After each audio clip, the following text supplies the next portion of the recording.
नमस्कार मित्रों, आपका डॉक्टर आलोक चैंटिया AIR इंडिया चैनल पर स्वागत है। बात है मानवाधिकार की, बात है कि क्या समानता की बात करना उचित है या अनुचित है। क्या हमें अपने पास की कमियों को दूसरों से लेकर पूरा कर लेना चाहिए। इन सब बातों को ही समझने के लिए मैं आपके साथ हूँ और इस वीडियो में यह समझने का प्रयास करते हैं कि अक्सर हमारे जीवन में बहुत सी ऐसी कमियां होती हैं जो हम दूसरों की देखकर उदास हो जाते हैं। हम अ,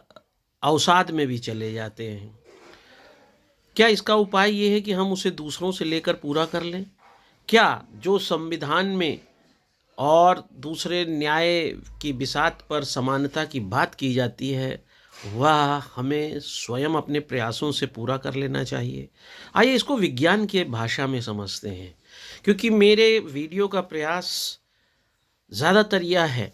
कि हम विज्ञान के उदाहरणों से यह समझने की कोशिश करें कि क्या यह जो बातें समानता की हो रही हैं इसमें कहीं प्राकृतिक न्याय भी है या प्रकृति भी इसी व्यवस्था को पसंद करती है। हम आप सभी जानते हैं कि हमारे शरीर का जो ढांचा है, जो अस्थियों का बना है, वो कैल्शियम से बना होता है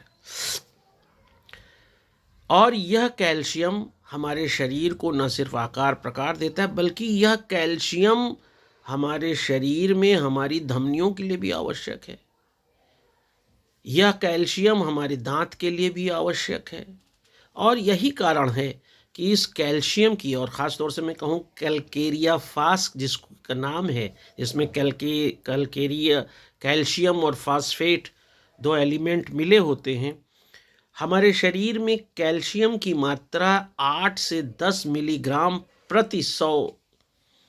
ml होनी चाहिए।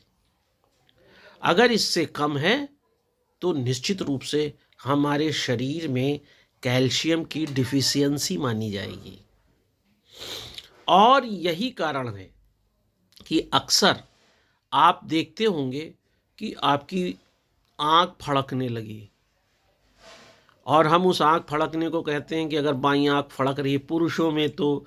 उसका अच्छा मतलब नहीं है, दाईं आंख फड़क रही है पुरुषों में तो उसका अच्छा मतलब है, कुछ शुभ समाचार है। इसी का ठीक उल्टा महिलाओं के लिए है। इसी के अलावा कभी आप बैठे हैं तो अचानक आपका पैर फड़कने लगता है, कभी आप बैठे हैं आपकी अचानक उंगलियों में फड़कन होने लगती है, शरीर में ख़ास तौर से हाथों में फड़कन होने लगती हैं, कभी कभी पीठ में फड़कन आपने देखा होगा। ये फड़कन क्यों होती है, आपने कभी सोचा? अपने संस्कृति में, परंपरा में तो हमने इसको कई तरह के अपने पूर्वजों के द्वारा कही गई किंवदंतियों से जोड़ लिया, शुभ अशुभ में जोड़ लिया, लेकिन वैज्ञानिकता के आधार पर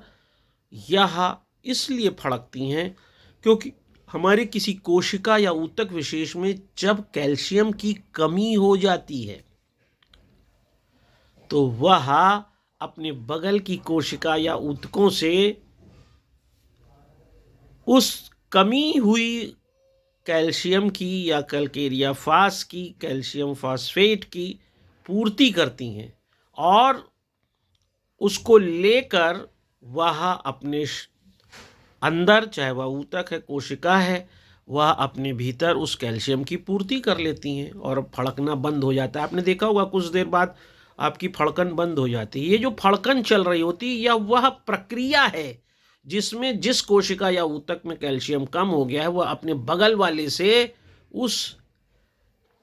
कैल्शियम को प्राप्त करने का प्रयास करता है। वैसे तो इसका बाहरी तरह से भी उपाय है कि अगर आपके इस तरह से फड़कन हो रही है जिसे,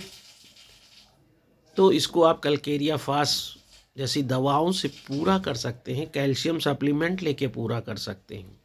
लेकिन प्रकृति का अपना स्वयं का न्याय है, क्योंकि औषधि तो संस्कृति का विषय है। प्राकृतिक रूप से किसी व्यक्ति, किसी पशु के शरीर में इस कमी को पूरा करने के लिए जो फड़कन होती है उस फड़कन को हम आप इस अर्थ में ज़रूर जानें कि वह केवल उस आदान प्रदान की प्रक्रिया का संकेत है, जिसमें जहाँ पर कैल्शियम कम था वहाँ पर कैल्शियम की पूर्ति हो रही है। कहाँ से? शरीर के दूसरे अंगों द्वारा, दूसरे ऊतकों के द्वारा। और यहीं पर हमारा जो पहला प्रश्न था कि शरीर जिस तरह से प्राकृतिक रूप से पूरे शरीर में कैल्शियम की मात्रा को पूर्ण करने के लिए, समानता करने के लिए फड़कन करता है,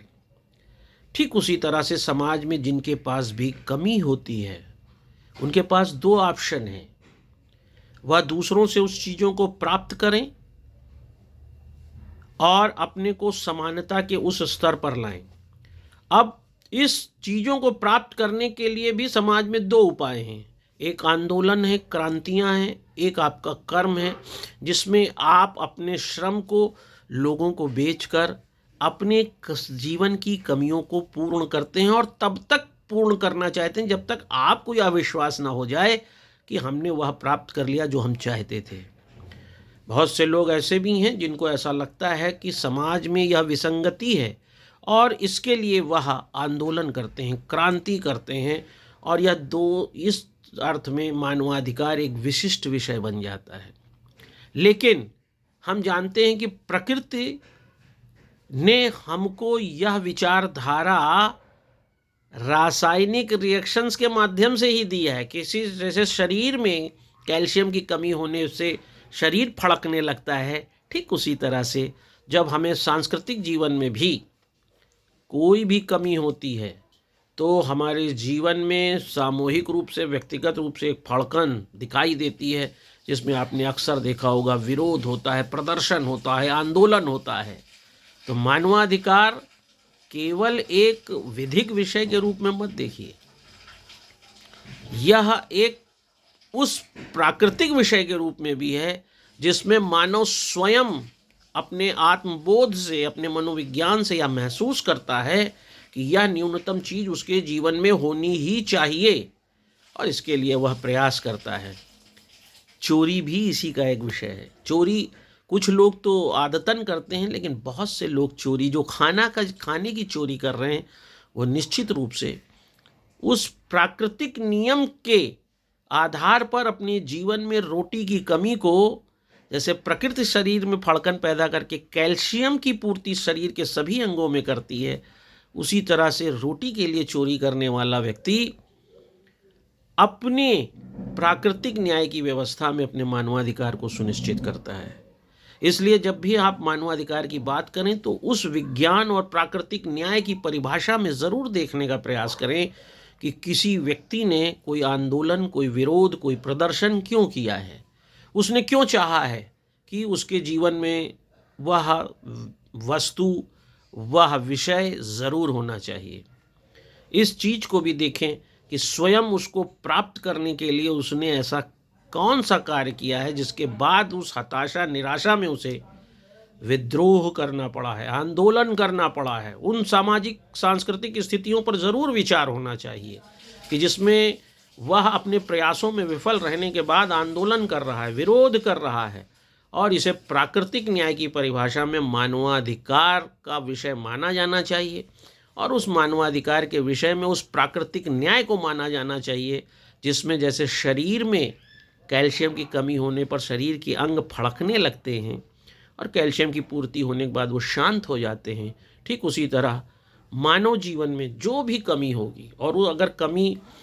उनकी सीमाओं से परे हो रही है तो एक विरोध ज़रूर होता है, और यही विरोध हमको मानवाधिकार समझने की ताकत देता है, समझ देता है। अगर यह बात आपको समझ में आ रही है तो इस वीडियो को दूर तक ले जाइए ताकि लोग समझ सकें कि समानता की बात, अभाव की बात, प्राकृतिक न्याय व्यवस्था में मानवाधिकार की विषय वस्तु क्यों होना चाहिए, विज्ञान के दायरे में इसकी वास्तविकता और यथार्थ परतकता क्या है, उस यथार्थ को समझने के लिए हमें विज्ञान के माध्यम से भी मानवाधिकार समझने की आवश्यकता है। और इसीलिए अखिल भारतीय अधिकार संगठन के बैनर तले मैं आलोक चांटिया आप तक यह बातें ला रहा हूँ। अगर आपको यह बात समझ में आती तो दूर तक ले जाइए ताकि समानता का यह वैज्ञानिक दृष्टिकोण हमें मानवाधिकार को ज़्यादा सार्थक तरीके से समझने में सहायता करे। नमस्कार।